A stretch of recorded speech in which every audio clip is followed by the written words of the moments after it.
NDA में राज्यसभा की 5वीं सीट पर घमासान किसके हाथ लगेगी बाजी। आदाब नमस्कार, आप देख रहे हैं मंथन टुडे। मैं हूं आपके साथ ओजमा। बिहार में राज्यसभा की 5 सीटों को लेकर सियासी हलचल तेज हो गई है और असली मुकाबला विपक्ष से ज्यादा एनडीए के भीतर नजर आ रहा है। आंकड़ों के हिसाब से एनडीए की स्थिति मजबूत है। गठबंधन के पास कुल 202 विधायक हैं, जिससे 4 सीटें लगभग तय मानी जा रही है और 5वीं सीट भी प्रयास से जीती जा सकती है। लेकिन पेच संख्या का नहीं है, हिस्सेदारी और दावेदारी का है। अंदर खाने बैठकों का दौर तेज है और हर दल अपने प्रभाव और भविष्य की राजनीति को ध्यान में रखकर रणनीति बना रहा है।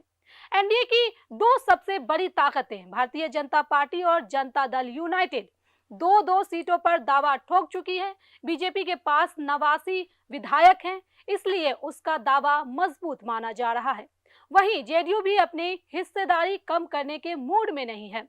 जेडीयू के भीतर इस बात पर मंथन चल रहा है कि मौजूदा सांसदों को दोबारा मौका दिया जाए या नए चेहरे को आगे बढ़ाया जाए। 2 टर्म की सीमा को लेकर भी चर्चा जारी है, यानी 4 सीटों का गणित लगभग स्पष्ट है, लेकिन असली विस्फोटक स्थिति 5वीं सीट पर बन रही है।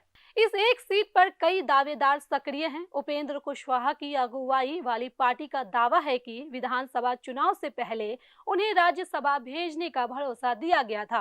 अब वे उसी वादे की याद दिला रहे हैं और खुलकर अपनी दावेदारी जता रहे हैं। उनका संकेत साफ है कि अगर सम्मानजनक हिस्सेदारी नहीं मिली तो संदेश अच्छा नहीं जाएगा।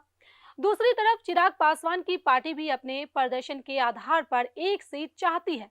पहले उनकी मां के नाम की चर्चा चली, लेकिन उन्होंने साफ किया कि ऐसा नहीं होगा।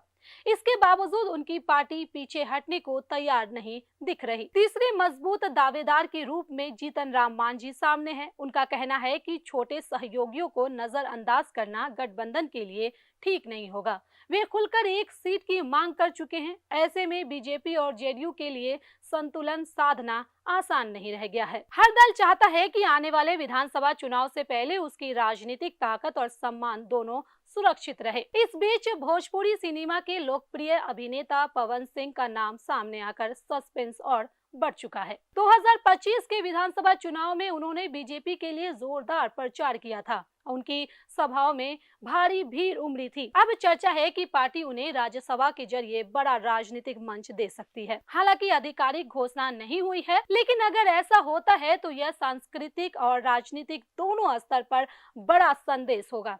इससे युवा और भोजपुरी क्षेत्र में पार्टी अपनी पकड़ मजबूत करने की कोशिश कर सकती है। संख्या बल के आधार पर 4 सीटें सुरक्षित मानी जा रही है, लेकिन 5वीं सीट के लिए अतिरिक्त समर्थन और सबसे बढ़कर अंदरूनी सहमति जरूरी होनी है। यह केवल एक सीट का सवाल नहीं है, बल्कि गठबंधन की मजबूती, भविष्य के मंत्री पद, विधान परिषद की संभावनाएं और आगामी चुनावी तालमेल से जुड़ा मामला है। अगर किसी सहयोगी को उपेक्षित महसूस हुआ तो उसका असर आगे दिख सकता है। नामांकन की आखिरी तारीख 5 मार्च तय है, इसलिए आने वाले दिनों में बड़े स्तर पर बैठकों की संभावना है।